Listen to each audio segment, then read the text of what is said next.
Welcome to the October 19th edition of the PFF Forecast. We have a fantastic show. We have tons of guests. We're, of course, leading off with our favorite on, we don't play favorites, but on Wednesday, it's Seth Galina. He's going to break down Thursday night and Sunday night. He has a pet peeve for us. We've got Judah Fortgang, who's going to break down his live betting strategy. He writes a phenomenal piece there. He also gave out alt lines. He gives out alt lines and nailed Jets -5.5 last week. So we're going to talk about that.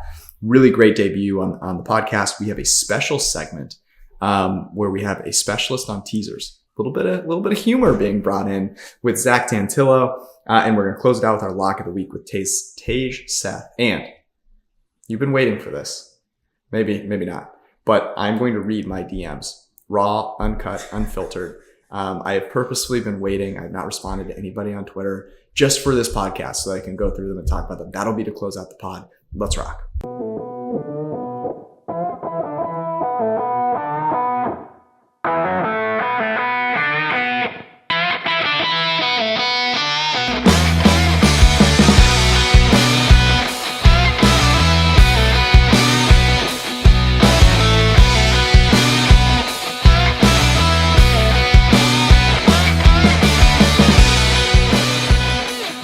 All right, we're going to kick it off with our favorite Seth Galina.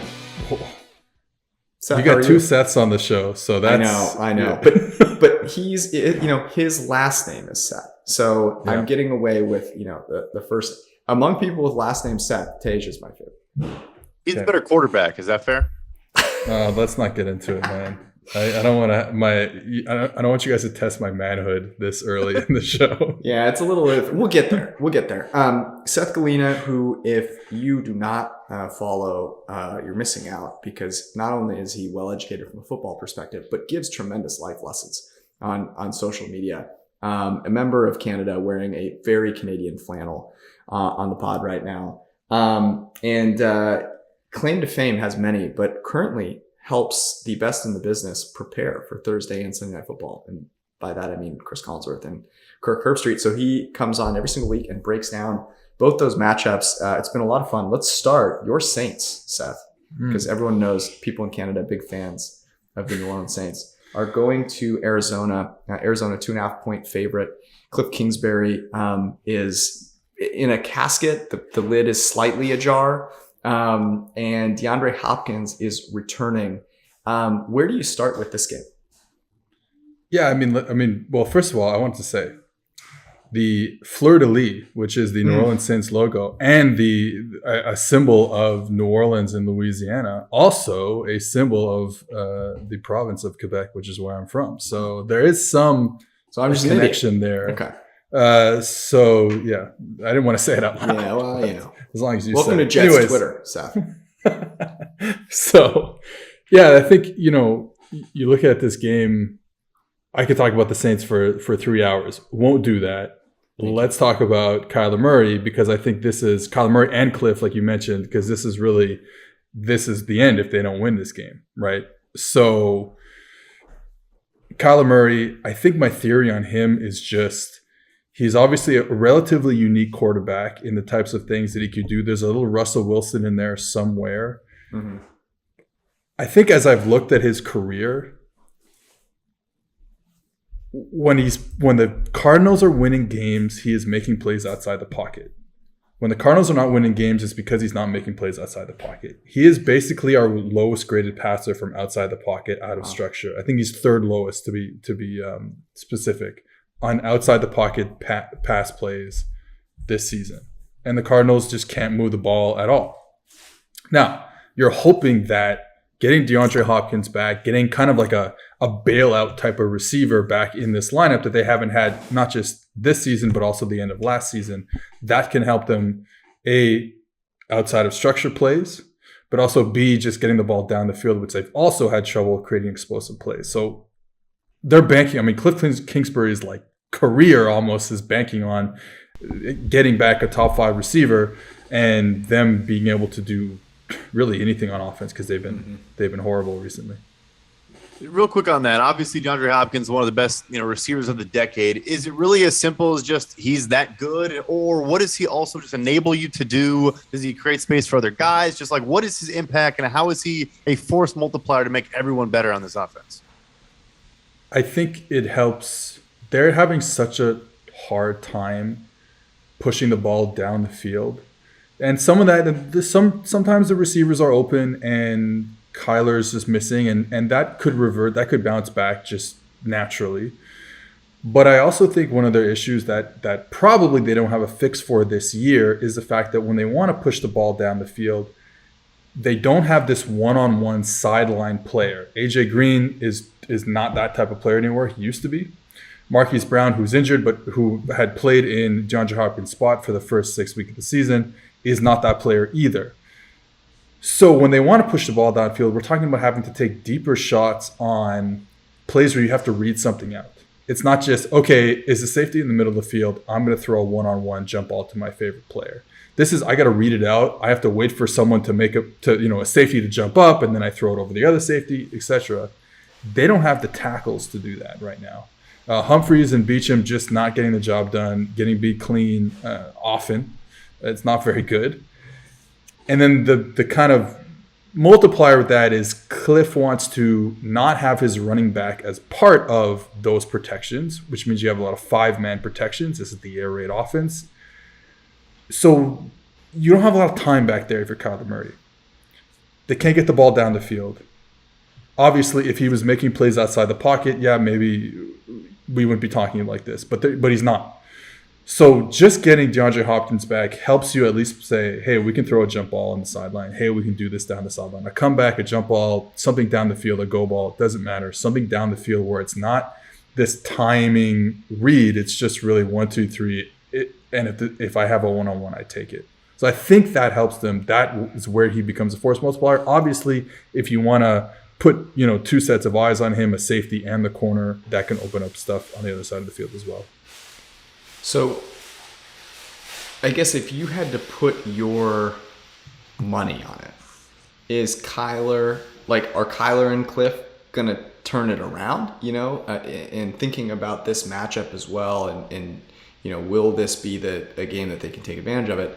Like, what do you think? What do you think happens here? Yeah, I mean, I think it's this experiment's probably run its course. I think a little bit. I think it's kind of done. And I like a lot of the stuff that they had done early on in their time together, but it's just clearly there's not enough being kind of schemed up right now to help Kyler, I think. So that's kind of where I am right now. And another thing that I look at is like when I go and watch their play action attempts, which there aren't many of them, especially over the last 3 weeks. I want to say 17 non-RPO, non-screen play actions over the past 3 weeks. And they've been down in games, so I understand it, but they haven't thrown the ball a lot. But when you watch those plays, one of their issues is, they're in shotgun. They just don't do a good enough job making it look like they're about to run the football when the ball is snapped. And you can see linebackers just getting so much depth when it's a play action pass. And it's like, well, how are we going to complete these balls where we're trying to hit these windows where linebackers used to be because we've pulled them in, we've sucked them into the running action. Those aren't there. So it's just been tough to create offense when Kyler maybe isn't playing at his highest level. And that's kind of been true for forever. When Kyler is not playing at his highest level, when DeAndre Hopkins is not playing at his highest level, when DeAndre Hopkins is not in the lineup, I should say. So that's kind of been my thing. And I think there just could be a shift away from all this air raid type of stuff that they do for Kyler. And I think that could help them, could help his career moving forward. Where are you on Kyler long term? Like, is he I'm trying to think about a good player to kind of would you rather him with? I don't know. You look at the guys from a year ago. Lawrence, Wilson, those guys, Fields we talked about last week. Guys who you still don't really know yet were highly touted prospects. How are you taking a flyer on a young guy over Kyler? Because you're paying Kyler now, right? So is he a guy that you are willing to pay that money, or are you taking a shot on a younger guy that you're taking in the top 10, a la Zach Wilson, Trevor Lawrence? I still think you take a shot on him. I'd like to see him in a let's say less unique offense. And I don't mean unique, and I do mean unique in a more of a derogatory way in that sense. Mm-hmm. I'd like to see him in more of a bread and butter offense, let's say. Because, when you look at some of the stuff that they're doing with the air raid, quote unquote, and it's just like, I just don't know if it works at the NFL level. I don't know if the tempo that you're using, all that no huddle, is really doing the damage that it does at the college level, where defenders are not as intelligent. You can't have as many plays if you're running all this tempo. So NFL defenders are saying, oh, well, if you're not moving around, if you're not running a ton of different formations and so on and so forth, well, we know when you're about to run, so that's a problem for you. Mm-hmm. In college, you can get away with that. So I think that, and then different personnel groupings, and like I said, the play action game not being very unique, not a lot of motion to give you some eye candy, some misdirection. So Again, there were certain things that he did early in his career as an NFL head coach, Cliff Kingsbury, but I think they've gotten away from a lot of that stuff, and I'm not super into the offense anymore. Yeah, another side of that is it's interesting thinking about like the college to NFL progression. In college, and this is changing a little bit, but it's still true. Like guys in college are not at peak athletic, state yet, right? It's not their job yet. Like they're still doing a bunch of other stuff, right? They're trying to, they're trying to go to class in some situations, they're going to parties, they're, talking to girls, for the first time from out of state. Like there's a lot of things going on. When you're at the NFL, you're in peak athletic conditioning, right? You could stay on the football field forever. And these corners are out there. You're not wearing on them both physically and mentally with that.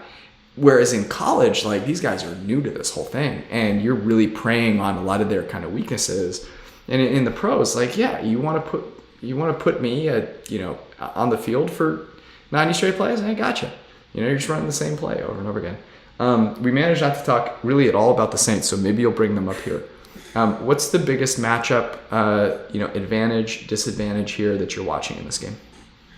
Yeah, I mean, I think it's got to be DeAndre Hopkins versus Saints cornerback Bradley Roby. It should be Bradley Roby. I think watching the Bengals game from last week, that Roby played on that side where DeAndre Hopkins is going to be. You don't have Marshawn Lattimore. He's still out. Lattimore would have tracked him. He would have played there anyways because he would have tracked DeAndre Hopkins, who always plays left wide receiver.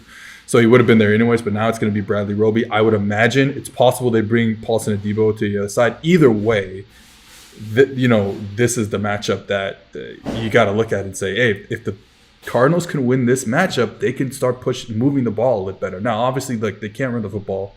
The only thing they can do on the ground is Kyler Murray's legs in design quarterback runs and the scrambles. So this is the one. They need to win this one. They don't win this one, and it could be the Saints are playing cover 2. They do play a lot of cover 2, and to keep, like I said, 2 sets of eyes over there on DeAndre Hopkins. If they can't do that, that is going to be a problem. I will say that the Seahawks played some cover 2 against the Cardinals last week, and they had some success over the middle of the field in those areas where you're a little light when you play cover 2. Again, the Saints do play cover 2, so it's possible they can mitigate, having kind of a quote-unquote double team on DeAndre Hopkins with some throws over the middle of the field. Okay, let's make some bets here. Cardinals are minus 2.5. Start with you, Brad. Where are you going? We got to keep, talk about our guy, DeAndre Hopkins. We talked to him a bunch. Seth, what do you think about his over 5.5 receptions for DeAndre Hopkins? Do you think they're just going to be feeding him, all night long? Yeah, I think so. I mean, Marquise Brown is out. Robbie Anderson, who they just traded, probably won't get. I think he's going to dress. I don't think he'll get a lot of snaps. He'll be replacing probably AJ Green on the other side. I think that's kind of going to be the role for him moving forward. I'm okay with that. I mean, I know we're supposed to take unders on receptions, and I might have made some money doing that this weekend. However, I like going over, and I also have an over for receptions, and that's the other side of the field with Marquez Callaway. So we're taking over on receptions. What is that one at? I didn't even see. I didn't even look, and I probably should have looked. But I don't care what it is because it's going to be a low number. Okay. The Cardinals play off coverage In the past few games, they're allowing easy completions to the sideline. I like Marquez Callaway in that role, just because I'm not saying Mark Callaway is a good receiver, but I think going up against Marco Wilson is not a great corner. Going up against Byron Murphy, who he has a size advantage against, whichever side of the field they put him on. And like I said, they play off, they don't press. They're so afraid of pressing, this Cardinals team. They don't play a lot of man coverage. They're afraid of playing man coverage because the Chiefs killed them in week 1. They've barely played man since that week. So Marcus Callaway, whatever it is, over receptions. That's well said. I'm rocking with DeAndre Hopkins over 5.5 receptions. And I'm taking yours too, Seth. So love those. By the way, you're talking Too High here, which is the name of your former podcast, which was a great listen with Deontay Lee, now at The Athletic, who we love. And rumor has it, as we take a quick break between our Sunday game, that you are working on what you have deemed the worst piece of the year, which means it's going to be great. Yes. Probably sucks right now. That's okay. That's how all great things are. And it's going to be on Too High coverage. Want to tell us a little more about that? Yeah, this is what we've been talking about in the NFL for a year and a half, 2 years now. It's like all this Too High coverage, scoring is down, passing efficiency is down. How are the Chiefs going to beat it? How is this team going to beat it? And looking at some of the teams that I think were a little unexpected in terms of how good they've been on offense this year, the Falcons, the Dolphins with a healthy, Tua, and even the Eagles, who I think obviously people thought they would be good, but not third highest EPA per play in the league good probably, is that they're all running the option. Like at the end of the day, like one of the issues with running the football, as we've talked about kind of ad nauseum, is when you load the box, it's hard to run the football, period. But when you play with 2 high safeties and you have a lighter box, guess what? It's also still hard to just hand the ball off and run the football, right? The efficiency numbers are just still not there. They're a little better, but they're still not great. So how do we get these numbers even kind of more back in our favor on offense? Well, we use the quarterback, right? We use the quarterback as a ball handler, as a quarterback runner. Marcus Mariota, they're running the option a lot. Jalen Hurts, they're running the option a lot. It doesn't look like Army or Navy or Oklahoma in 1970, but it's the option. It's kind of an inverted option in a sense.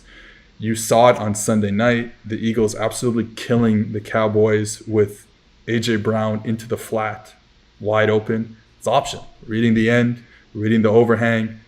You have the ability to do 3 things: give it to the running back, quarterback run, or flip it out to the receiver, to the quote-unquote pitch man. So I think these are the things that interesting ways that teams are getting kind of back at these 2 high defenses. Look, you can throw the ball if you're a really good football player at quarterback. But if you don't have that type of player, and again, Jalen Hurts, Tua Tagovailoa, Marcus Mariota, probably not those type of players, you can do other things with them. And I think that's really interesting.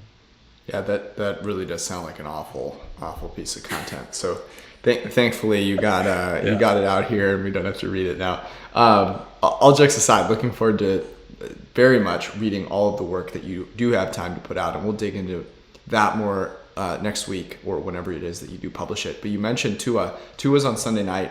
It's Dolphins Steelers. Brad and I were talking about this off air, which is like, how did we end up with this game? For people wondering how we ended up with this game, here's the thing.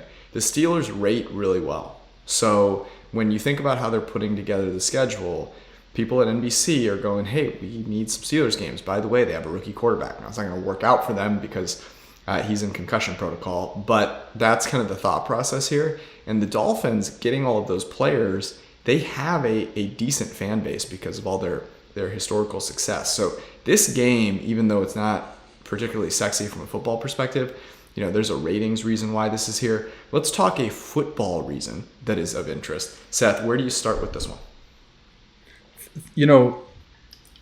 Who's going to play quarterback for the Dolphins should be Tua. I have been in love with what Mike McDaniel has done to that offense.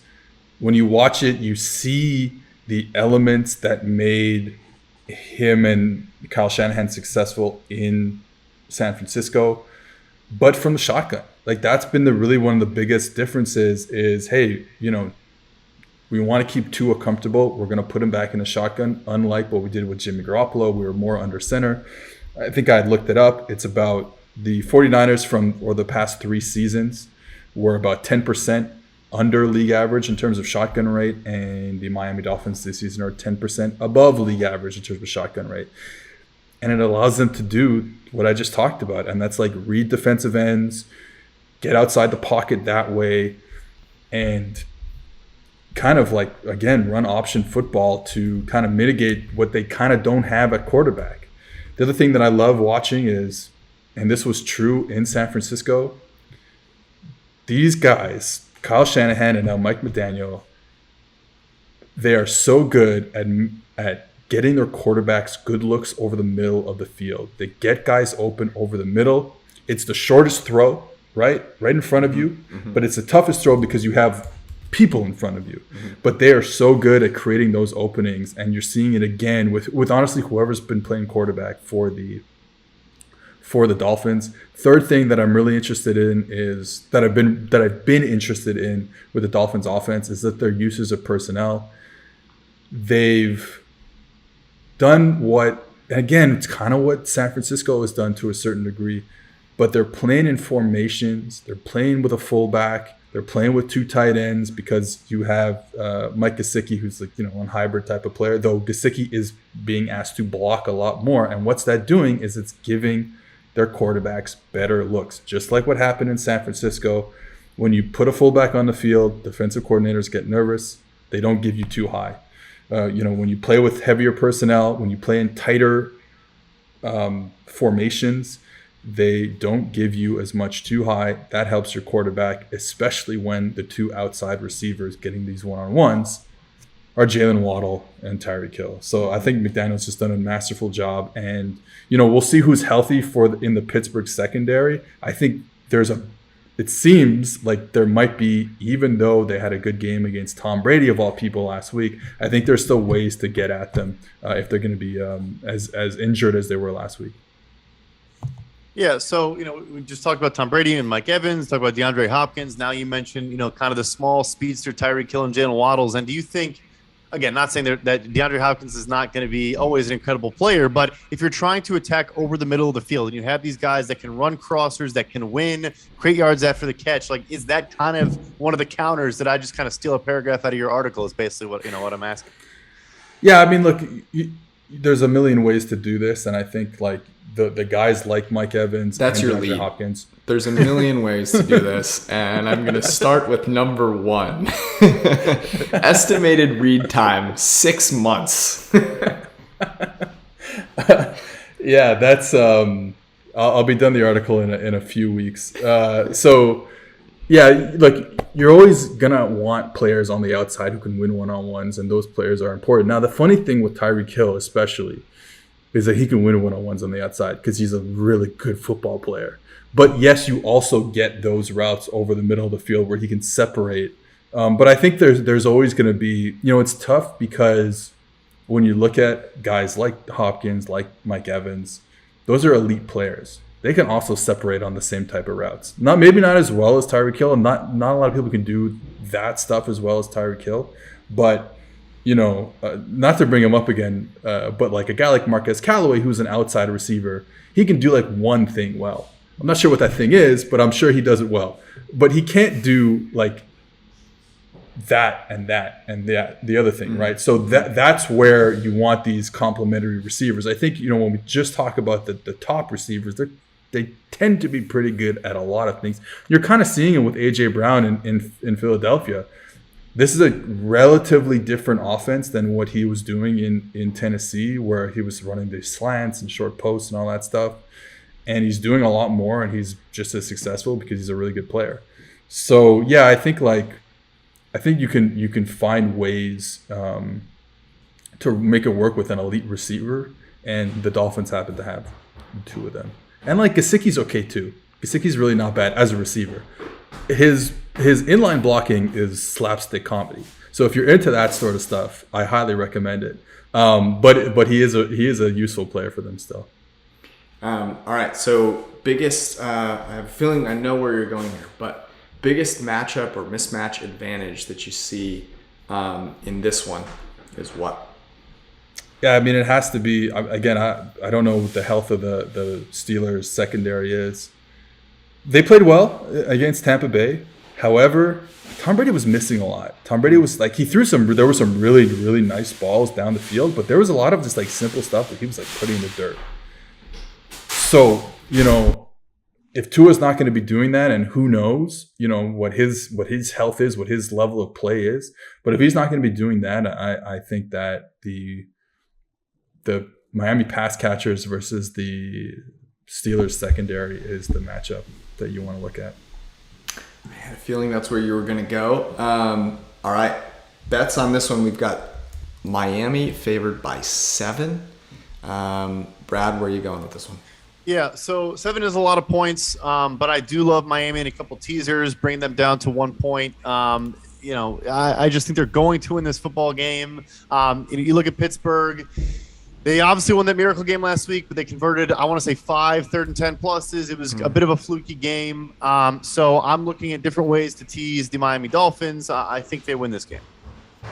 Seth, what about you? Yeah, it's just that 7 is a big number, but I would kind of hop on what Brad said and just trying to get that number down, because I do think Miami is the much better team, and I think that the concern, I guess, could be that I think Pittsburgh has some really good receivers to match up against the Miami man coverage that they play, and maybe they can hit some plays down the field, and maybe they can create some, forced missed tackles after the catch to keep them in the game. But I do like the Dolphins. If you can get the number down a little bit from 7. Good news is we have Zach Tantillo coming on to talk us through teaser strategies. So we'll have plenty of information for everyone to figure out a nice teaser to play. I'm going to look to some props. I don't know if they're out yet for Sunday night, but Tyreek Hill, I don't know if it's going to be 6.5, maybe all the way up to 7.5. But feeding him the ball, I would look to both he and Waddle as some potentials for some overs on receptions, potentially even yards as well. I love how. Oh, go ahead, Seth.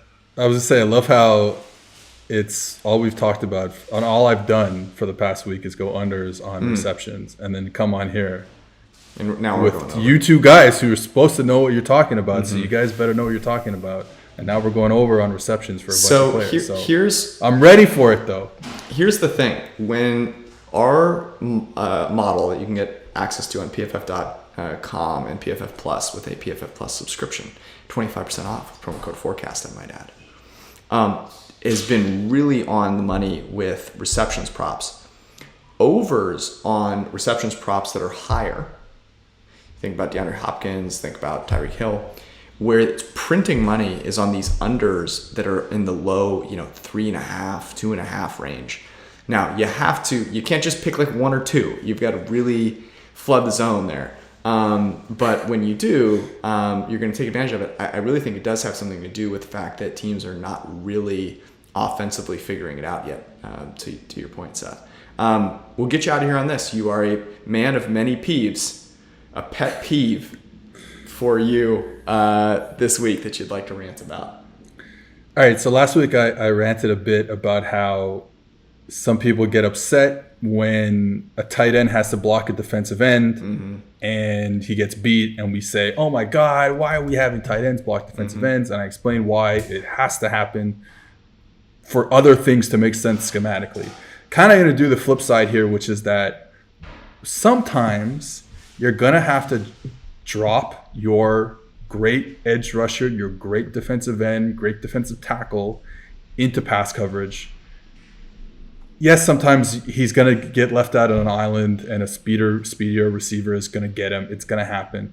But in order to get into all our exotic blitzes where we get 3 offensive linemen to block one defender, while 4 defenders rush the other side against 2 offensive linemen, and to get a free rusher, we're going to have to drop a defensive end or somebody. It might be our best player. You know what I mean? Like, it's going to happen. Now, do you want to drop Von Miller 25 times into coverage? No. but once or twice a game even is not really that big a deal. There are some teams who have schematic issues where the Packers are a good example of using Preston Smith like as a pass coverage guy by design, which I don't love, like without blitzing. But you can blitz, drop your defensive end. It's okay. You might get burned once in a while, but I think the benefits outweigh the negatives in that one. It's simple. Just get a Micah Parsons, right? It's easy. I think that's the main thing. Is just everyone should just draft 5 Micah Parsons, and then we're good. Yeah. It was cool to see, by the way, like Baron Browning, not quite Micah Parsons, but drafted as a off-ball linebacker and now pass rusher, and it's way better, way more valuable. Yeah. It's going to make him a lot of money. Seth, we appreciate you. Thank you for hanging out. Have a wonderful Thursday night watching your Saints give up at least 6 receptions to DeAndre Hopkins. That's over Callaway, over DeAndre, and the Saints win. That's a good day. It's going to be a great day. Seth, we love you. We'll talk to you next week. See ya. Welcome back. We've got another great guest here on the podcast, Judah Fortgang, who writes some fantastic content on PFF.com and the PFF app, and takes a really cool angle on sports betting, writes a couple of pieces that for members of the printing press will appreciate because we have a sophisticated audience. They're betting in game. They're taking alt lines. And that is exactly the kind of thing that you attack. So excited to talk to you about this. I also understand that you, unlike me, were a supporter of the New York Jets to win outright and cover 5.5 last week. What did you give? Was it like plus 450, plus 600? Kudos to you, bro. Plus 470, yeah. That's incredible. What was it? Was it Breece Hall? Was that your hypothesis? Exactly. That was the only thing. Nothing else. Whenever you have an opportunity, to bet on the 4th highest graded running back in this rookie class, you absolutely have to take that opportunity. Okay, so let's talk this week, and let's start actually with live in-game betting. What is your process? Like, are you just rocking up on Sunday morning and being like, however I feel, I'm kind of rolling with it? Or are you putting together kind of a game plan and then going into it sort of looking for these opportunities? Yeah, first off, great to be here. Thank you guys for having me on. So I think it's a combination of those two things, right? The first is obviously you got to have a plan, right? Especially looking at a Sunday 1:00 slate. There are 8-9 games going on. It can be extremely overwhelming. You want to come in with a plan. And this, I think, can kind of lead into some of the benefits of betting live, which are that certain markets are not exactly pricing in, the games on the fly. We have the derivative market is a great example of this, which is when a bookmaker set a total line, right, for, let's say, -6. The first quarter, second quarter, third quarter, fourth quarter are likely all going to be -1.5. But we know that certain teams are better in the first quarter, certain teams are better in the fourth quarter, right? So we can basically apply that same logic to live betting, which is the odds are not changing, right? It's going to, with a game with a total of 40, the team scores 7 points. They're just going to add that 7 points to the first initial line. Mm-hmm. But we know, for instance, the Tennessee Titans are really great on scripted plays. We know with good certainty that those 15 plays, or however it is, are more predictive than any other 15 game sample in the rest of the game.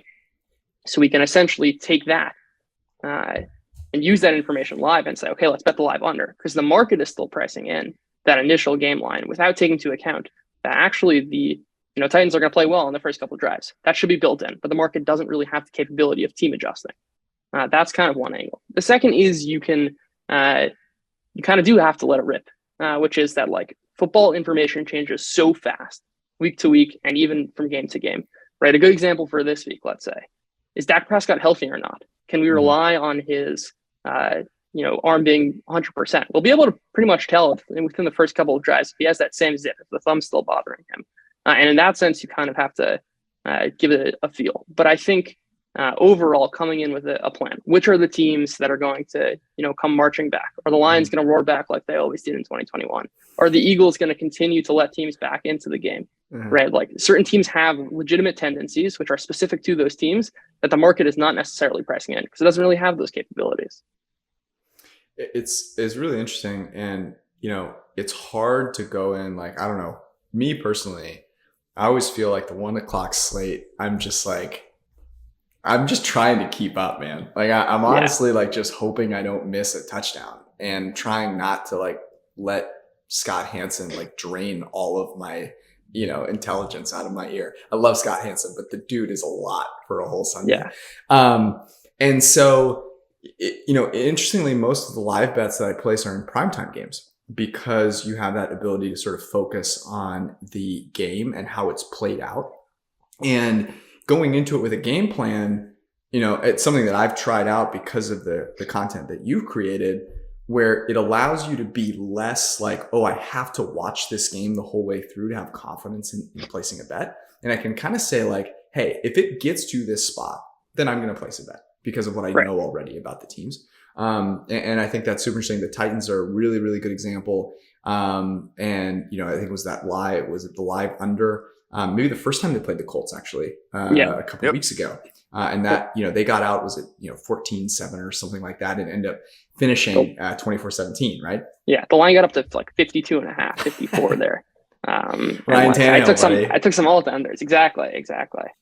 Which is like that should be priced in, but it's not. Are there books that are sharper from your, viewing and betting in game? And I say this because I deal a lot with sports books from a business perspective, and some of them are sharper than others, right? Like some of them are really working on pricing and trading at a very high level, and some are just worrying about getting lines in there, and their focus is on some other things. So are you seeing that in the way that those lines are being set and the ability to actually bet and get money down live? Yeah, absolutely. I'm using 4 sports books mainly. Okay. Caesars, BetMGM, DraftKings, and FanDuel. So the thing with FanDuel is they always offer a number, whether I'm especially looking at alternate spreads, they're always offering at every half number, right? That's not true of BetMGM and DraftKings, which are usually just going on the wrong side of a key number. In that sense, BetMGM generally has the most pickable lines. Live, they're just slower to adjust. That's what I found in my experience. But FanDuel has the unique advantage of always offering every single number. And it's a lot more readily available to bet. And timing's everything when you're betting live, right? Things are constantly changing, especially if you're doing it, during a 1:00 or 4:00 slate. Yeah, that's in line with kind of what I know. And, for people out there that have not spent time studying the online sports betting market, FanDuel has a 40 to 45% share of the market. What's really interesting, and I don't want to bore people with this, but if you look at the percentage of consistent bettors that have a online sportsbook downloaded, like that app downloaded, DraftKings and FanDuel are actually like neck and neck. And you can see why. I mean, DraftKings spends so much on customer acquisition. They're marketing through the roof. You could argue whether it's good or not, but like they are acquiring users. So is FanDuel, but they're not monetizing them nearly as much. And I think you just spoke to why, right? Like what is one of the inputs to monetizing a bettor? It's like offering them options, providing them opportunities. And it's not as simple as saying, hey, like, let's just put that market out there. Because if you put out a crappy market, make a bad number, you can get taken advantage of. And it requires you to have, investment in that trading desk to be able to make that happen. So I think that jives with what we're seeing in the market, which is that FanDuel is cornering it. But this is not CNBC. We're here to deliver value to the members of the printing press. So, obviously you write this piece and everyone can go check it out, the live betting game plan on the PFF app and PFF.com. But give us one kind of angle that you're thinking about for this upcoming week. I mean, I think we said it before, but I'm going to go back to the well here with the Tennessee Titans. Until the market adjusts, it's the contrast. They're number one in a metric I've developed called drive quality, which essentially just measures how well teams are moving the ball. They're number one on scripted plays and number 32 not. Right. And so long as that is not being accounted for, I'm going to take advantage. So I'm going to look, again, it's still context dependent, which is why I'd rather almost bet this live than even our first quarter bet, which is I get the benefit of knowing whether or not the Titans are going to score. Right. And then once that happens and then the live line kind of adjusts and it goes up to, 49, 50, I'm going to hammer the under, if not find an alt under, depending on if the Colts can score. depending on other, game factors. The other great article that we touched on a little bit is obviously you identifying some alt lines. You had the Jets last week laying 5.5 points and covering that pretty comfortably. George's Jets. My Jets, baby. Yeah. Same question for you. Anything you've identified early this week that you like and some things you've seen so far? Yeah. So this one's a bit of a tougher week, I think, just on the alt spreads. But I like the Jaguars, especially kind of combining that with the over, which is instead of betting, and I'll just give a little bit of background here on one of the pieces I write, which is essentially taking one thesis and seeing what market or markets are actually the best way to apply this thesis. I'm going to say that the Jaguars are going to score a lot of points on the Giants, right? I think that their offense has performed exceedingly well. They're popping in advanced metrics, and the Giants defense is really being propped up by playing the Titans, Bears, Packers, who I don't think have a good offense. A bunch of poor opponents, with the exception of the Ravens, who are missing Rashad Bateman. All of which is to say, I think the Giants defense is kind of being priced in as an average to above average unit, and I think they're actually well below average. I think the Jaguars are going to score a lot of points. Instead of betting the team total, which I'm going to get a worse odds at, and introducing a lot of variance, because like scoring 30 points, 20 points is a lot of points. I'd rather take the kind of alt spread and combine that with the game over, which essentially is saying the Giants are going to be able to keep up. So there's introducing a little bit of variance there, but not too much. They're still a capable NFL offense. They're not the Chicago Bears. Sorry, Brad. But I think the Jaguars are going to score a lot, and I can get both of those things at plus 330 instead of betting it at like plus 190 or plus 200. That's the spot I'm looking for. Even some game angles, just like Trevor Lawrence is good against blitz. The Giants blitz at the highest rate in the league. The Giants have really struggled in the run game. Travis Etienne has seen a lot more work.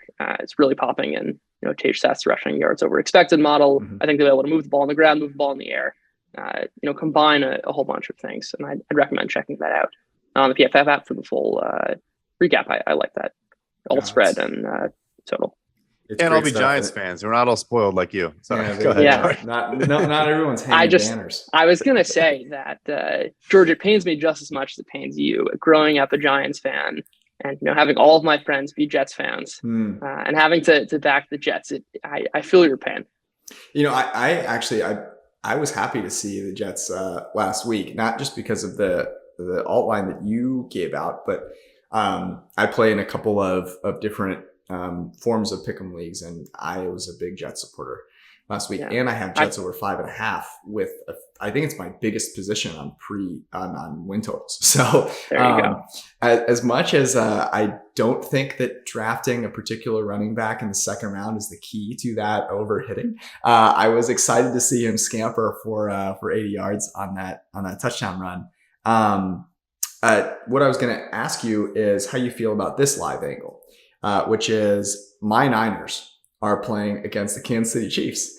And in a wonderful moment of PTSD, the second that Jimmy Garoppolo is up by any significant margin in that game, I will be putting down a small Cabo oceanfront view on the Kansas City Chiefs to come back and win that game. How do you feel about that? Yeah, I should make a new rule, which is that live betting first principle, if the Chiefs are ever down in a game, live bet them on the money line. Yeah, it's like the Warriors from a few years back, right? Like that was my introduction to live betting actually was, forget what year it was, but they were the best third quarter team, similar to that angle that you were kind of talking about with looking at how teams perform at certain points in the game.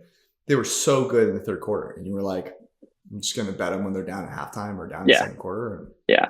The first ever bet I placed was the Chiefs down 24-0 against the Texans. Wow. Divisional rounds. Maybe I'm just coasting off that. That'll get you going. Bet. Exactly.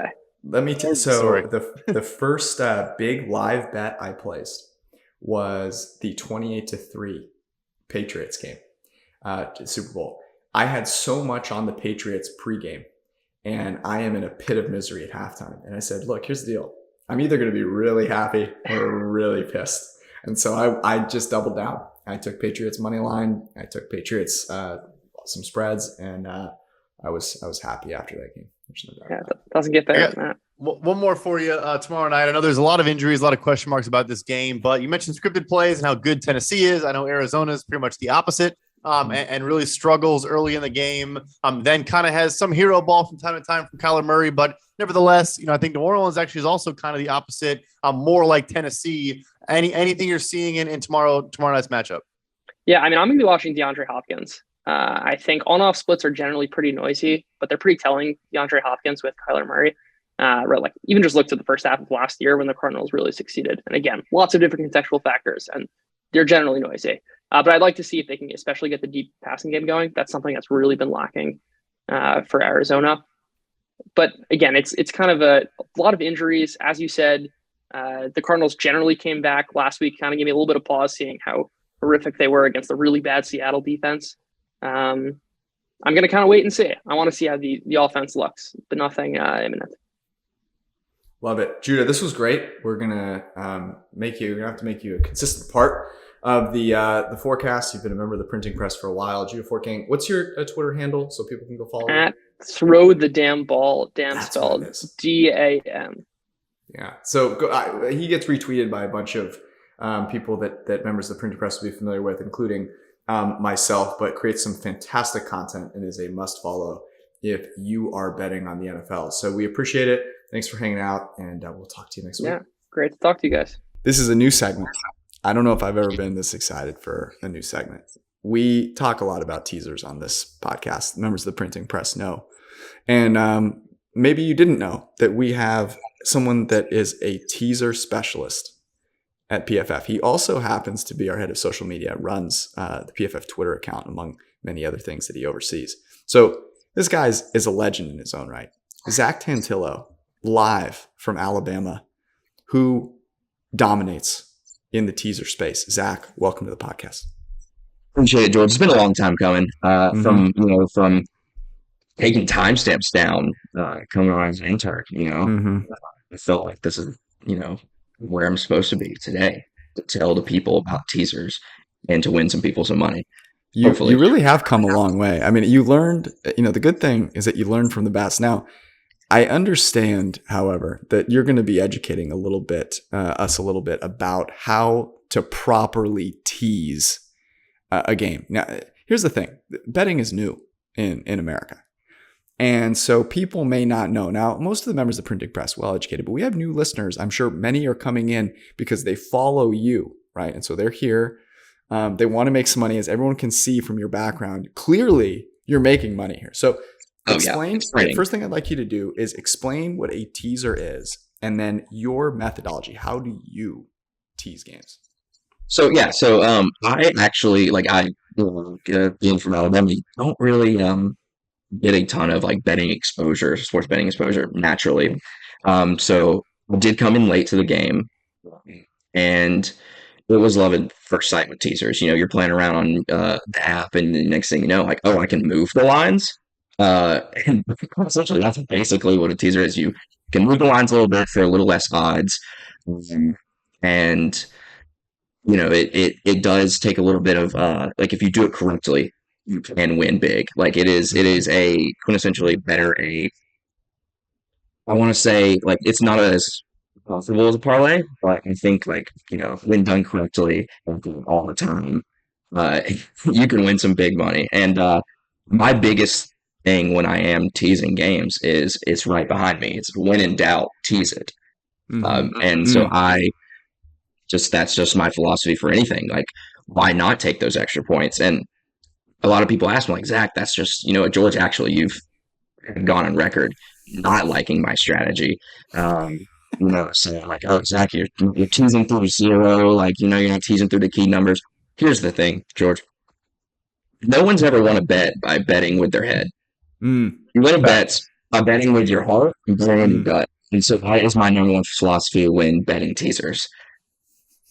Follow your heart. That's amazing. I love that. Okay. So let me ask you this. Just to be clear, you're thinking about betting a game. Say you like the favorite +3. You have a little bit of doubt, and you're just going to tease it. You're going to go right through zero. You're good with that. Yeah, no, if it's +3 and it's for example, the Chargers and the Broncos last Monday night. I was like, listen, the Broncos are not winning this game. Mhm. They're going to win this game. And so, yeah, I did tease it through. I had Chargers plus 1.5 with, I believe it was the Eagles -1. Didn't really need, but hey, um, I like the insurance policy. I like the feeling of, hey, you said the Broncos did cover like the actual Mm. spread. So if I wouldn't have teased the Chargers, I would have lost. So that's, like I said, this is actually where all the money came from, is from that game because I wanted to It's win. a sophisticated man's money line parlay, is what it sounds like. Yeah, that's it, bro. That's it right there. I need to get Charles to whip up another graphic with that on the bottom right here. Do you get paid out in those bills, or do you have to go to a special bank to exchange them? Yeah, no, actually, it's on the way to be an actual currency. Okay. Okay. It's like a crypto. It's like Yeah, Coin? Yeah. yeah, it's the Dogecoin. Zach Coin. Okay. So well, look, we're on here for a reason. We need to make some Dogecoin this weekend. What teasers do you like this week? Okay, so I was looking at the board, and unfortunately for my bookie, I absolutely love it. Okay. And so I have two teasers of the decades for this week, not teasers of the year. We're going all in for here at Dak's return. Cowboys are -7. Is it down to -1? Basically, you just need them to win. And then the Raiders with a bye week against the Texans, -1 there. I think the Raiders are better than the record shows. They actually played a decent game against the Chiefs. They've had a bye week. Devontae Adams is supposed to play after, despite the incident him there. So Dallas -1, Vegas Raiders -1. Go all in. These are the decades.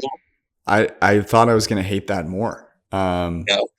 I really did. I was expecting us to like have a tease through 0 and a total maybe involved. But, that's that. I have more. Okay. All right. You have more. Don't worry. And then for the second teaser of the decade, because you can't just have one, I am breaking a cardinal rule. Sports bettors, and I am taking the Falcons +12, going past. It is they're +6 right now. I think that you're getting past that 7, getting past that 10. Two key numbers. I've learned a little bit when doing teasers. Get them to +12. You don't get to the +14, but I think what's the spread? You're giving them some more points. I think that the Falcons, I'm riding with them. We could take the Bengals, but but no, when in doubt, tease it, and I am not betting on a Zach Taylor team again because I have been burned. Noted Zach hater, Zach Tantillo. Okay. Yeah. Well, hey, don't trust a Zach unless it has an H on the end of it. I'll tell you that. Okay. And then, yeah, how do you feel about Zach's with a K? Is that also? Don't trust. Yeah, don't trust Just him. H. Okay. Yeah, just H. Other than don't trust him. And the second part of that teaser is I don't think the Bucks are going to. I think the Bucks is going to get a get right game against the Panthers, -5. Just take them and trust Tom Brady to get you there. Incredible. We're doing double NFC South teaser right here. +12, -5. Falcons. Let's get it done. Another teaser of the year. That's beautiful. And decade. Teaser of the decade. Sorry, teaser of the decade. Sorry. I forgot I'm putting so much on it. So I actually did. So you can't get this number now because I got this earlier in the week. But the Jets, I believe their opening line was -3, -3.5. So I got +3. +3.5. Sorry. I was able to get them at 2.5. So tease that up to +8.5. And I just don't think that the Jets and Broncos are going to score a lot of points in that game. I mean, that is Zach Wilson versus that Broncos defense. It is not going to be. It's just Zach Wilson had arguably his worst game last week, and Broncos have, I believe they are the number one highest graded coverage unit for us at PFF. And so that's just a bad matchup. I think they're going to have to really rely on their workhorse. We saw George, your favorite player. Yes. Yeah, and I think they're going to run the ball. I think it's going to be a sloppy game. So I'm taking the under 44. Using that up 6 points, getting insurance runs right there. And so Jets is 8.5. And the Jets and Broncos under 44. I got that locked in. It's something you can't get now. Maybe the lines move a little bit, but kind of they've shot towards the Jets a little bit. So that was an early week sharp bet from me right there. Sharp is the word that I would use to describe it. You mentioned Breece Hall, who having an incredible year thus far, fourth highest graded rookie running back so far this year. So super impressive. Brad, you have, by the way, stay tuned. I will be reading my DMs. We'll be talking about Jets, #Jets Twitter. It's going to be a lot of fun. Don't worry. You think I'm just, sitting here just ignoring what's happening in the world? No, absolutely not. But I don't have time to deal with this in the middle of, throughout the week. So we reserve it for a special time. So we're going to do that later. Brad, I understand you have so we have some teasers, Zach, that we would like you to give us a approval rating on. Okay. Think of this kind of like, we're submitting a loan application. You have that kind of feel to you right now. You sort of look like a loan shark. And we want to see how you feel about them. So Brad, I'll let you start. Give Zach a teaser. Yeah. So first teaser here for you. And you mentioned the Falcons are undefeated ATS, which means, if you're undefeated ATS, you're undefeated on the teaser. That's what they say. So that's true. That's facts. So first one I have for you here is Patriots -7.5, teased down to 1.5. And then the Indianapolis Colts up +2.5, up to +8.5 against the Tennessee Titans. What do you think? Ooh, I see the Colts Titans is enticing. So you have the Colts going up to +8.5. You are going through those key numbers, as George has taught me in the past. That 3 and that 7. I like it. I mean, I think that, well, I don't know. But my only reservation with that is that Jonathan Taylor, like, what is his status? Because I don't know. Watching Matt Ryan throw 50 times again, like a game, scares me. So, but +8.5 for the Colts. And what was the other one? The Patriots. We had the Patriots on Monday night. They're playing the Chicago Bears. They're -7.5. So brought that down to -1.5. Okay, so if we had to give this a letter grade off of that, with not knowing if Jonathan Taylor's playing, you are getting through those key numbers, and then obviously you're betting against the Bears, which is that's pretty sharp money, as I like to say. And so I give that one a B- teaser grade if I had to, assign a letter grade. I need Stone to, but I put like B- like on the screen for the YouTube. But yeah, B- on that one. I would take it. I'll ride with you, Brad. Appreciate it. I have just a heinous teaser. I want to kind of test you here. Okay, I would never, members of the printing press know I would never tease this. The Lions from +7 out to +13. And the Washington Commanders, led by Taylor Heineke. Okay, Carson Wentz has been absolutely awful. But we remember the spunkiness of Taylor Heineke at home against the Green Bay Packers from +5 out to +11. Lions +13 in Dallas. Commanders +11 at home against the Packers.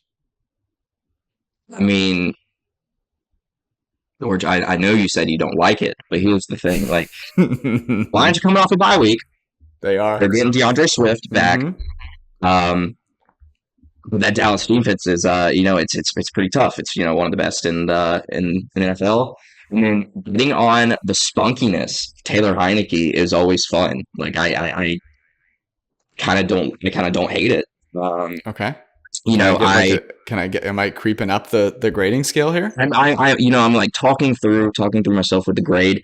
The only thing, George, is that the Detroit Lions, that's kind of going against my teaser of the decade a little bit. Oh no! So But both can hit. It's a Both 14-point difference. Yeah, you can middle. You can middle. That's, that is a thing. So, Is that not a part of your like teaser manifesto? Like when in doubt, also middle a teaser. When in doubt, middle out. Is that what they say? Are we hedging teasers now? Like, I mean, I don't know. This is like listening to Newton discover calculus right now. Is what this is. I mean, this is revolutionary. Yeah, and so if I am not betting with my head on this one, I'm betting with my heart. Your heart. Betting with my gut, and so that means I'm grading this with my heart and my gut. And I am thinking, George, I got to give you a C plus. I got to give you a C plus on this teaser. Come on. He's an honest man. He's got integrity. I'm sorry, George. This is just this. I mean, I am a man of integrity. I have to. If I'm out here just giving B's and A's on every teaser, then like I just then everybody's just gonna be like, hey, Zach, like you're not really a teaser expert, Right. So it is. Yeah, I do have to give you that C plus. Okay. I'll work to be better, Zach. That's all I can do. Is continue to improve. Yeah. Here's the thing, though. When in doubt, tease it. So, like, I mean, C plus. I'm doing better than parlaying it. Yeah, exactly. That's the thing is that George, it doesn't matter when I grade it because when ultimately, like, if you like these things, that is my philosophy. If you like this bet, just tease it. Why not? So that is my kind of is my grade on. What we need is we need Zach Tantillo teaser merch. That's what I expect you to come back to this podcast with. Zach, this was a pleasure. Wonderful debut by you. Again, you do such fantastic work for PFF, and anyone listening has experienced what you have to offer them. So thank you so much for hanging out, and we'll follow those teasers, and we'll see you next week. I appreciate it, man. And before I go, I'd be remiss if I did not drop one last betting tip for the fans, for the people, because I am a man of the people. Was DeAndre Hopkins on his return, anytime touchdown, might be the lock of the millennium. Okay. And I'm a big for that. So, for storybook type of games, and there's nothing more storybook than DeAndre Hopkins back right now. If only we could tease that. Well, there it is, Zach. We appreciate you. Yeah. We appreciate you. Yeah, Brad, George, I appreciate it. Thanks, guys. All right, it is time. It is redemption time. We had a lock of the week. We should have known better because we felt so good about Mahomes and Brady winning football games or keeping it close. It's like you had Brady against the Steelers. We teased that down to -2.5. So they just had to win by 3 or more. And for Mahomes, we teased them out to +8.5. Mahomes got the job done. Tej, Tom Brady did not. I don't know what your take was from that game, but mine was we got pretty unlucky. Yeah, I thought so too. The Bucs offense was a mess in the first half. They rushed Leonard Fournette 21 times for 63 yards, 3 yards a carry. You just can't do that. The Steelers defense was very exploitable in the secondary. They're missing their top 3 defensive backs. So, I would have liked some more passing, but the frustration was really on the defense at the end of the game there when Mitchell Trubisky, Brad's former quarterback, converted 3 straight 3rd and longs against the Bucs defense that had been playing lights out most of the season and couldn't get us the ball back for the Bucs to score a touchdown that could have won us our teaser leg. So that was pretty frustrating to watch. It was a teaser in every sense of the word because you kept thinking the Bucs could figure it out if they could just score in one red zone possession, right? A touchdown on one red zone possession and they win that game. We had Zach Tantillo on to educate us about how to bet teasers. It was kind of a good teaser, like in the sense that they weren't going to cover. They never had a chance to cover that game. But they had a chance to cover the teaser. Just couldn't get it done. All right. We are on though to week 7. Let's start with you, Brad, your first submission for a redemption lock of the week. Yeah, so it was a bet that we all liked on Sunday. There is some negative news in Casey Hayward, the corner, being out, but I still think 6 points is probably too much for Atlanta to be catching against the Cincinnati Bengals. Head coach Arthur Smith is obviously one of the best run game schemers in the NFL, and I think DJ Reader's absence for Cincinnati, particularly in the run game, has been very notable so far. The Falcons 6-0 against the spread so far. They're 3-3 in real life. This feels like a trap in some way, shape, or form because the Falcons and our history with the Falcons. But I guess from my perspective, one of the reasons that I do really like this is I think what we're seeing in the league is just overall, you actually wrote about this, Tej, that passing is just nowhere near as good as it's been in the past. Mm-hmm. And so this difference between Burrow and Mariota, even though dramatic on a long time horizon, in this game, in this ecosystem that we live in, it doesn't feel as big. So I can get on board with that. Tej, your feelings on that, and then your first lock submission. Mm-hmm. Yeah, I know. I like that one a lot, Brad. The Falcons are running the most unique offense in the NFL right now. They 21 and 12 personnel. They're using 50% of the time. They barely use 11 personnel, like the most common personnel in the league. So lots of 2 tight ends, lots of 2 running backs. It's really hard for defenses to prepare for. And like a defense like the Bengals that's so used to just like playing against like so many 11 personnel teams, given Zach Taylor's background, I think it'll be kind of tough for them to stop it. So I like that bet. I'm gonna go with the New England Patriots -7.5 on Monday night against the Chicago Bears. So I was looking at Green Line today. PFF Green Line thinks it should be an 8.5 point spread. So we all trust that model, and you're getting some value there.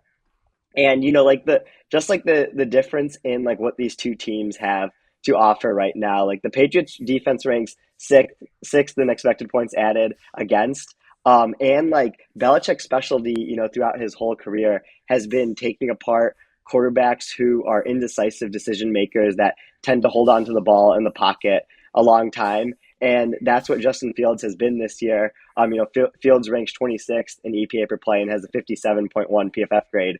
Bailey Zappi, coming out of nowhere, has a 72 PFF grade right now. So, I think there's a big matchup there. As our friend Dave Safaro would say, the Patriots defense is just a bunch of bros, like Jack Jones, number 1 graded corner, Jonathan Jones, PFF's number 8 graded corner, Dietrich Wise has an 82 PFF grade, and Matthew Judon has a 75 PFF grade. So you have this super versatile defense that I think can really take apart the Bears offense and especially that passing game. And then Bailey Zappi will do just enough on the Patriots side of things to cover the spread for the Patriots in this game. We talked about this on Sunday night, Brad, with Arjun, and what Bill Belichick does to quarterbacks that are rookies / that aren't particularly great or nimble. Tej's guy, Jared Goff, got shut out 29-0. Jacoby Brissett did not look particularly great, lost 38-15. And there are 2 other things that I love about this. The first is if they win this game, no matter how Bailey Zappi plays, they dominate this game. There's going to be a lot of questions. And I want that we deserve that narrative. And then the second thing is, Brad and Tej, I'm sure you guys saw this. Members of the printing press probably have seen this already. Hot off the press, Bill Belichick spent like 1,300 words in 8 minutes expounding in his press conference about how great the Bears are. Coach Matt Eberflus, Justin Fields and his dynamism. The 2 running backs are hard to tackle. Darnell Mooney is a special player. He can do it from all over the field. Absolutely incredible. So love that one. Let me go to, I think my favorite one from Sunday night still remains a bet that I like a lot, despite a little bit of news that makes me hesitate ever so slightly. I love the signing of Deshaun Jackson for the Ravens. If there's a player, remember Joe Johnson, NBA player, and the NBA just started. I forgot that it actually existed, but just started. He could like show up and like for one game put up like 25 points. Didn't matter, come in cold. Deshaun Jackson is that guy. Like he can just rock up and catch 2 50-yard bombs, and that concerns me. The Ravens just signed him. The Browns defense is not good, but at 6.5. Browns visiting Baltimore, a divisional matchup. Again, I just think 6.5, that kind of speaks to one team being dramatically better than the other. And man, it's tough because the big reason that you would say, well, there's a big difference between these 2 teams is the quarterbacks. But in today's NFL, the way that things are compressed, we had in our power ratings, the Cleveland Browns at 18th, Baltimore Ravens at 10th. I see that as more of a 3.5, 4-point spread. So I like the 6.5 there for the Cleveland Browns. Brad, your next bet. I have to real quick. The best part of Belichick was probably that he said Velus Jones is a difference maker on special teams, and yeah, he is a difference maker. He can lose you football games, which is a big difference. So there was so many funny parts of that quote, but that was the best part. So I will jump to, let's see what we got here. That was probably my favorite bet right there that you just mentioned. Obviously, we were all consensus on Chicago versus New England. Thing is, the Jets have moved so far. We had 3.5 at open. It's now all the way at 1. So a lot of CLV there. I'm seeing a half. What? Go ahead. I'm even seeing a half. It's going to be a pick 'em soon enough. There you go. It sounds like Russell Wilson might not play there. I'm going to pass right now. Come back to me, and I'm going to jump into. I'm done with spreads. I'm going to look at some props that I have, and we'll get back to me. All right, Tej, please help a brother out here. Yeah, so I'm going to go with Chargers Seahawks under 51. Wow. After watching the Chargers game on Monday night, I just can't get behind this offense. I love Justin Herbert. I love, what he provides. They have the 23rd highest rate of plays that go over 15 yards, which is like what we usually define as explosive plays. That's worse than the Panthers and the Saints, whose offenses have been awful this year. When you watch the Chargers offense, it's a lot of routes that don't maximize yards after the catch. It's a lot of routes where they're 5-yard comeback routes or they're curls and the receiver stops, and it's very timing based. And that's the opposite of what's successful in the league right now.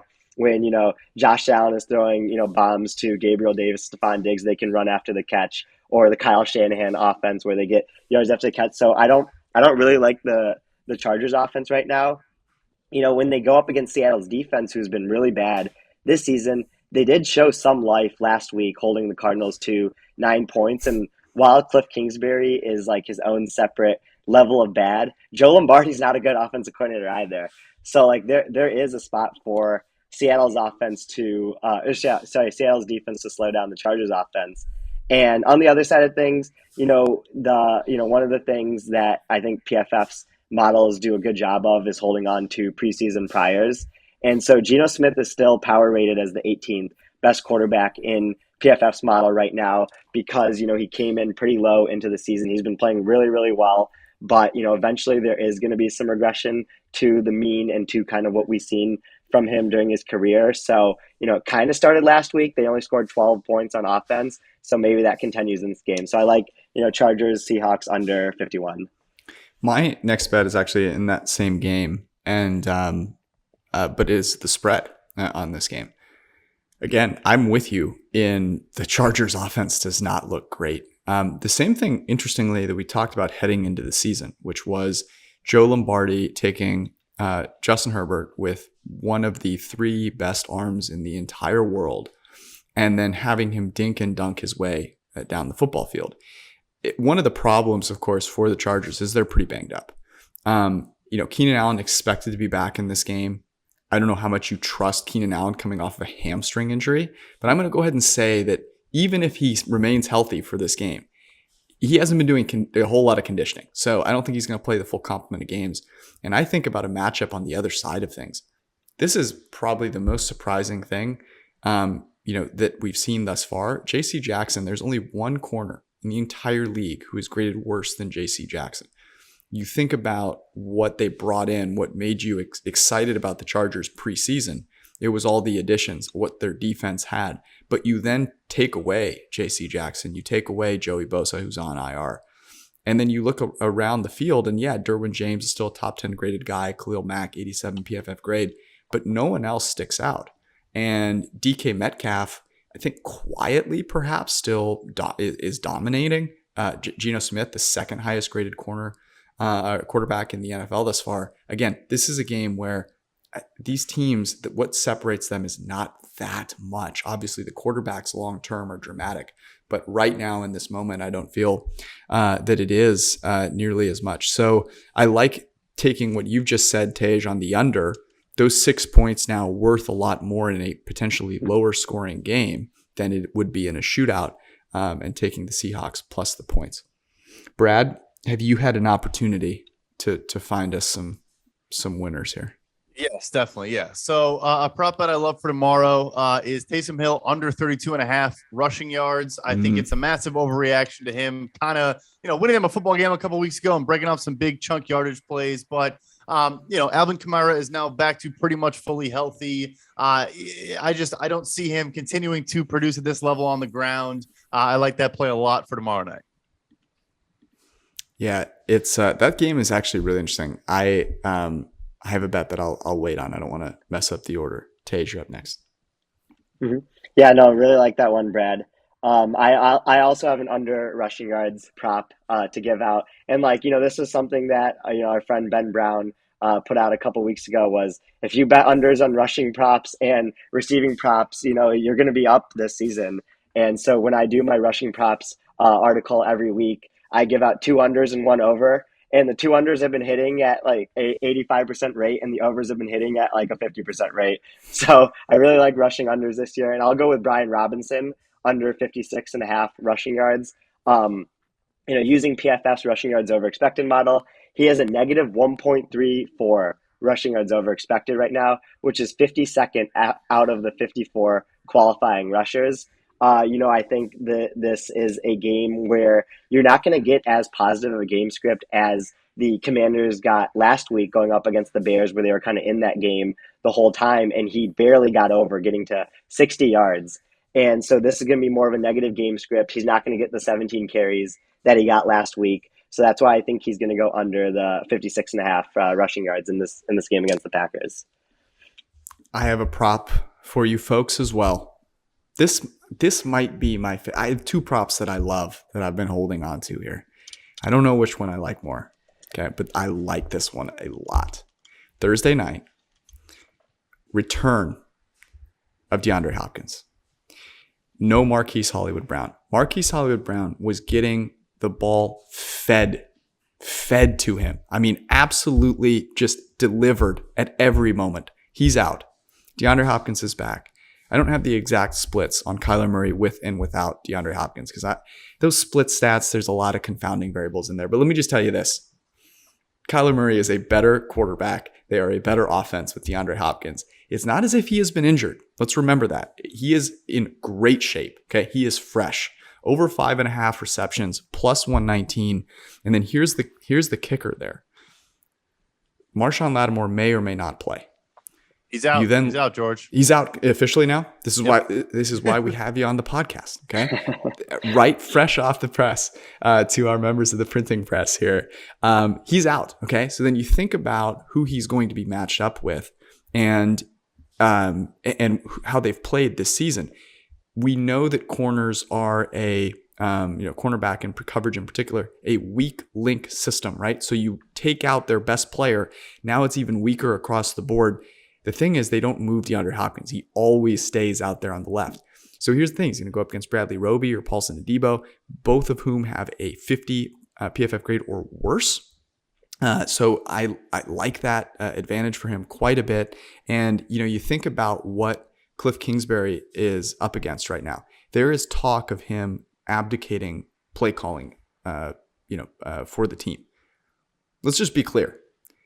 If he ain't calling plays, okay, what is he bringing to your team? Because it ain't 4th down decision making, okay, unless he's organizing a party bus for the team to go out to a club afterwards and hang out with eligible bachelorettes. I don't know what he is qualified to do for this team other than call plays. So the gauntlet has been laid down. DeAndre Hopkins is going to get like 25 targets in this game. I cannot agree more. I also think for 2 reasons. A, you mentioned, I think folks might think, oh, he's rusty. God, he's been healthy. He just hasn't been playing. And then B, Robbie Anderson might play. I would imagine it's very, very few snaps, if any. And he'll just be a decoy and he'll just run a go route and not even be a real consideration. Like you said, how many passes has Kyler thrown Robbie Anderson's direction in an NFL game? 0. Yeah, exactly. So I could not agree more on that one. I think they're going to target him literally 20 times in that game. There we go. Brad, your next bet. So I'm fresh out. I'm ready to make our decision. Ready to make a decision. I have one more that I am excited about. Tej, what about you? Yeah, no, those are all the ones I want to talk about. I'm excited to hear yours though. Here's the thing. I am not someone who in the face of a little bit of adversity, likes to give up. Okay. I have faith in the people that have gotten us here. Faith in you too. Tom Brady didn't get it done for us last week. Okay. He did not get it done for us last week. And he knew it. He knew how much we needed it. You watched him on the sideline. If anyone's seen, him yelling at his offensive lineman, I actually I read his lips. I went and did had some work done. He was yelling, "Do you know how bad the printing press needs this?" Okay. That was what he was yelling. He knows how badly we need this. Over 1.5 passing touchdowns for Thomas Edward Brady is plus 161 against the Carolina freaking Panthers. He is going to light the Carolina Panthers up like a Christmas tree. Now, am I concerned about the one good thing that the Carolina Panthers have going for them is their defense? Yes, I am a little concerned about that. However, I like the increasing health of the Tampa Bay Bucks, getting more kind of reps with that, with that offense. And here's the thing, that I'm not worried about a blowout stopping Tom Brady, because I think we're at the point where if Todd Bowles is calling out Byron Leftwich, this is going to be a, "Hey, Tom, what do you want to run here?" kind of situation. And if that's the case, I think we're going to be throwing a lot of passes in this game. The offensive line, the strength of the Tampa Bay Bucks is a strength of the Tampa Bay Bucks overall. Did not play well. They're going to have, they're going to get lit into this week by Tom Brady. And then you think about the defense for the Carolina Panthers. So, Brad, is J.C. Horn out? He probably will play, but did not play last week, obviously, and I don't think is 100%. Okay, so that leaves you with C.J. Henderson, 87th highest graded corner, with Jackson, whose name I'm blanking on now. Dante Jackson. Yeah. I was going to say Dean. I don't know why. Dean had a pick six or something for the Bills. Dante Jackson, third-year guy, I believe, out of LSU, 78th. Now, by the way, Dante Jackson, in case anyone's wondering, is 5'10" in heels. Okay, fast guy, but a small guy. You think about Mike Evans and what he can do. C.J. Henderson is not a particularly tall guy either. So when they get into the red zone, Mike Evans is going to be a target there, and I like that for Tom Brady and the Bucs. So looking for a bit of redemption for a couple of guys. I'll be honest with you, fellas. I didn't know I liked the board this much. But I love the board. There are like 3-4 bets that I love. So help me out. Where do you think we should go? What do you think, Tej? Well, I was the one who suggested the lock of the week last week, so I don't know if I should be the one. Okay, so up here. So what do you think we should do, and then we can pivot? Right. Well, I really like the Browns. Plus 6.5, whatever it's listed as, just because like the Browns are a lot better than their record is, and the Ravens are, a team that has kind of shot themselves in the foot, especially in the fourth quarter, pretty frequently this season. What are you thinking, Brad? I do like that one as well, and I hear you on Deshaun Jackson, but how quickly can a 35-year-old guy get up to speed? Hey. I'm not particularly sure. It's a ton of points, especially if it is Bailey Zappi, but and maybe we can discuss a teaser with the Patriots, but I think somehow betting on these Patriots, I'm very much in favor of. We could follow Zach Tantillo's lead and do a teaser that just is not Wong approved. tease the Browns out to 12.5. Here's what I would propose for you guys. Okay, we let the people down last week. We need a little redemption. We have football on Thursday. We have football on Sunday. We have football on Monday. I'm proposing a three-pronged lock of the week. A lock on Thursday, a lock on Sunday, and a lock on Monday. So what if we do this? What is your favorite on Thursday? We have Taysom, we have DeAndre Hopkins. I like D-Hop. I think over 5.5 receptions for D-Hop is money. Okay. Yeah. So that's lock of the week Thursday night edition is DeAndre Hopkins over 5.5 receptions. I think it's like plus 120. Sunday, we have the Cleveland Browns plus 6.5 against the Baltimore Ravens. Mm-hmm. Monday, we have the New England Patriots against the Chicago Bears, -8. Do we want to tease them with the Browns too? In honor of Zach. This is not an official lock of the week, guys, but we want to support our friend, our brother in Vishnu, as Tej would call him, Zach Tantillo. Teaser 0, Mr. Tantillo. Yeah, we're putting a unit on the Zach Tantillo teaser this week. It is Patriots down to -2. That's like a legit, Wong teaser leg. And the Cleveland Browns out to plus 12.5. Those points don't really matter other than 7, but why not? Yeah. Why And not? George, by the way, the Patriots Bears game Monday night, that's on Diwali. Our Festival of Lights, our biggest holiday of the year. So Wow. it's a true my brother and Vishnu game. It's a true There my it brother and is. Vishnu bet. Yeah. I'm so glad. I'm so glad that I know that now. Tej, everyone should go, by the way, read all of Tej's great work. You can find it on the PFF app and PFF.com. Wrote a phenomenal piece. I haven't actually had a chance to dig all the way into it, but it is on my list of saved articles about the passing game in this year of our Lord, or Vishnu, or whatever, 2022. And it is really insightful. Everyone should go check that out. It dives into kind of some of the reasons behind why offense is not where it has been in quite some time. So go check that out.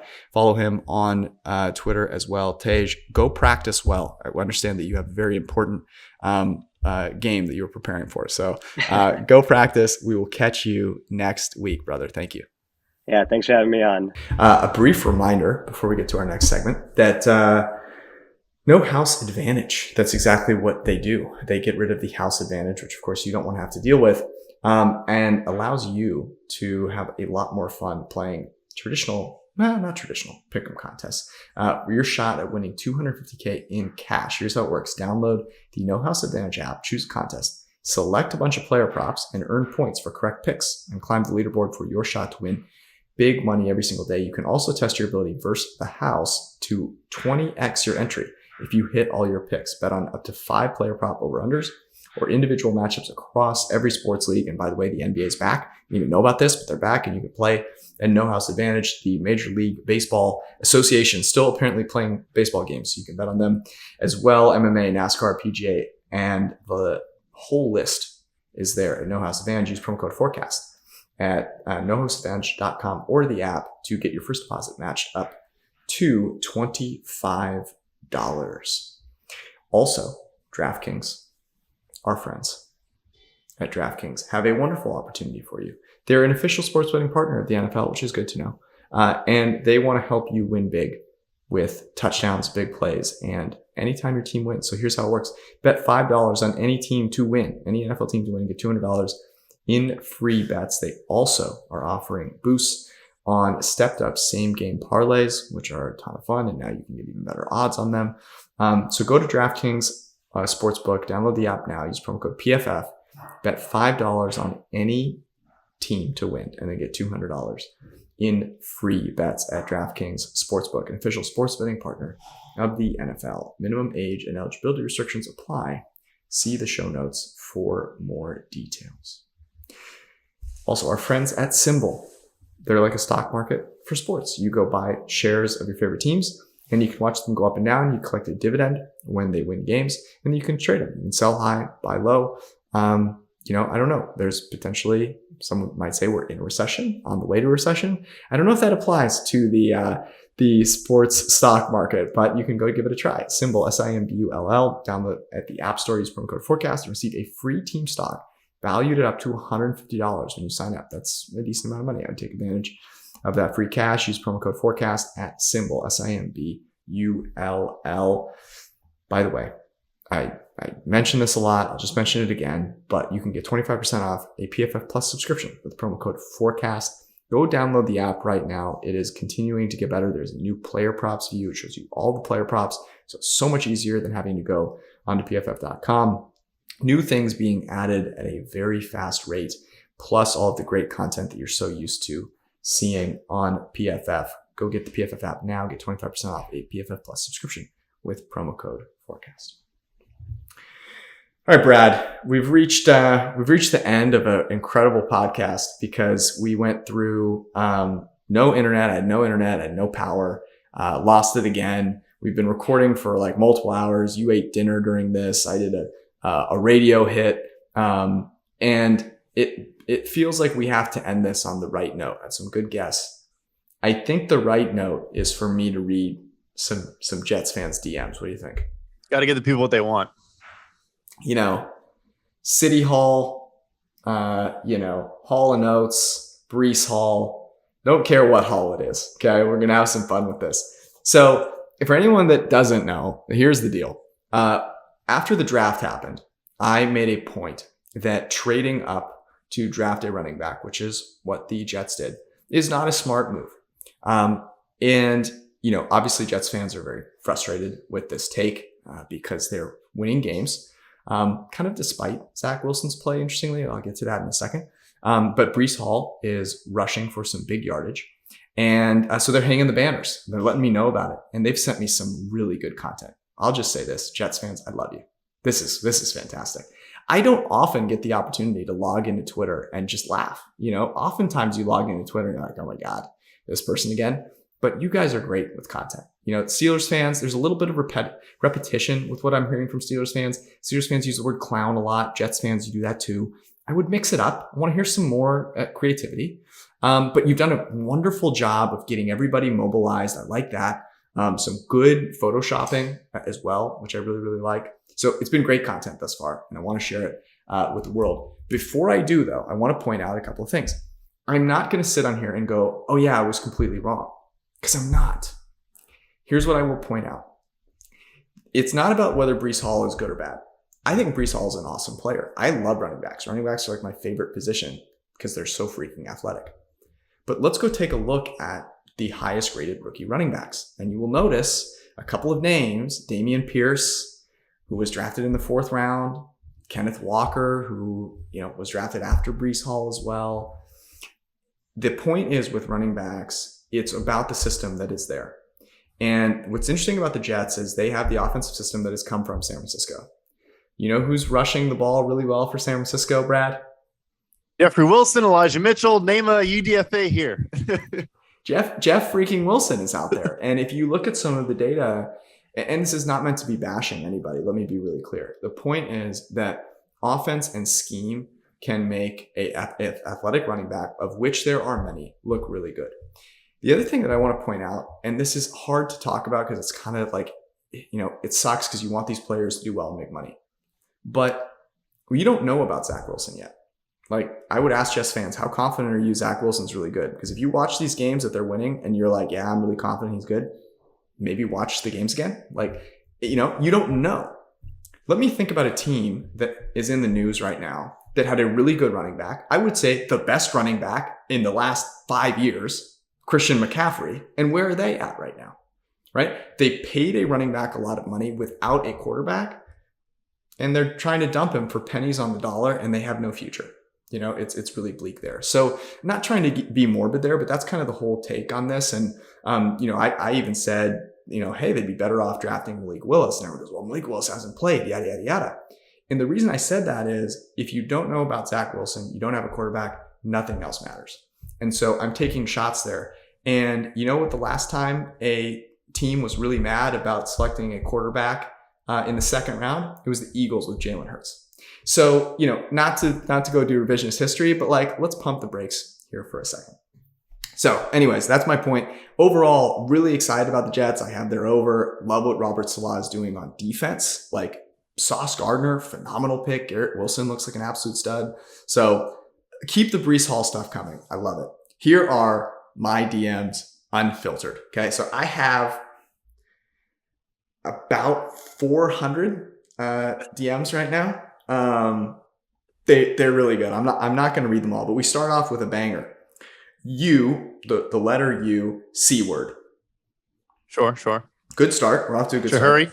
start. Yeah. This one's nice. Hi, George, we, Jets Twitter, demand a public Breece Hall apology. Please issue in the near future to maintain integrity. Thank you. Sincerely, Larry Esquire. Very cordial. Yeah. Love that. Squarehead. This one's a good one. Your, Y-O-U-R, a idiot. That's good. It's creative. Someone just said Breece with 70 E's. Hey man, you're a clown. F you and your family. Okay. That's a nice one. Bring the family in. Okay. This is a nice one. Someone said, enjoy your stuff, George. Keep it up. Appreciate you. You effing clown. It's another good one. Complete dumb ass bro. I think I can say that. 70, I'm guessing here, 70 clown emojis. It's another good one like that. There's actually some people here with like legitimate questions, so appreciate you, Jets fans. Effing bum, like that one as well. Another one that just says bum. Someone asking if I can get me on a podcast. I have many that are just Malik Willis in all caps. It's also good. Fix the Quinn and William PFF grade. SHIT is super low. I don't know if you guys even care anymore. It actually happened, by the way, real quick. Yes. It was upgraded. We reviewed the tape and it was upgraded. Yeah, it's a really good point. And Sam Monson talks about that well on the podcast, so you should go take it. Hey, hey, period. Your takes suck. Breece Hall, what a bad pick. You are trash. Breece Hall owns you. P word. Did Breece Hall sleep with your mom? I don't know. That would be confirm or deny. Yeah. Let's see. Let's go out here on a bang. Holy shit! You are truly stupid AF. How do you have a job? That's another good one. Man, this is so. Yo, good take, my boy. Crying emojis. Shut down the pod. We will not shut down the pod. Ever. Not being shut down. Breece Hall in your eye socket. Anyways, great DMs. What I would say is keep them coming. Keep getting creative. We have a Jets pick this week, Brad. We have Jets +3. Yes. That's already down to basically a pick 'em at this point. So we're Jets fans once again this week. Real quick, Brad, you're someone that lives in New York. You've been a Bears fan your entire life, so you know something about like futility and your team. Like, what is the appropriate take on the Jets and maybe to a lesser degree the Giants? Yeah, I mean, I would say too. I was introduced to football by a Jets fan. I have Jets fan family members. I live in Queens, which is a little bit not quite Long Island, but basically Long Island. I've always been bullish on Joe Douglas. I think he has done a lot of things the correct way. Trading out for running back does not fall on that list, but they have, I think, built a legitimate nucleus of good players. I think they are trending in the right direction. New York needs to figure out quarterback. I guess both New York teams need to figure out quarterback. But the Giants, again, we're seeing some good play. They address the trenches in the draft. It's always been an issue for them. I think both teams, it's okay to be bullish on. What I would say is, you mentioned futility. Guys, why would we question an organization that hasn't done anything good in 15 years? Is it so hard to fathom that we're questioning them? Look, we can be wrong. They're always wrong. So it's just that. Look, if the New England Patriots in 2016 made a pick that we didn't like, and you said they know what they're doing, fair. If the New York Jets make a pick we don't like, maybe we're on to something. I don't know. You never know. Here's the point I'll close out with. I talk about this all the time. I love the passion is what's so great. Like, there are a lot of passionate fans, sports fans out there. I just don't think there's anything like the NFL. It's truly unique. I mean, the NBA started and I didn't even know it tipped off. Like, Yes. The NFL is different. It's the passion of the fans. That's why I love it. And I think Twitter is a great medium, as long as you don't take it too seriously, to enjoy. This is our podcast, a great one. We appreciate everyone. Seth, Zach Tantillo, Judah Fortgang, and Tej Seth for jumping on. Brad, I appreciate you as well, brother. Just so you know, we'll be back with you on Sunday night. Love you. Peace.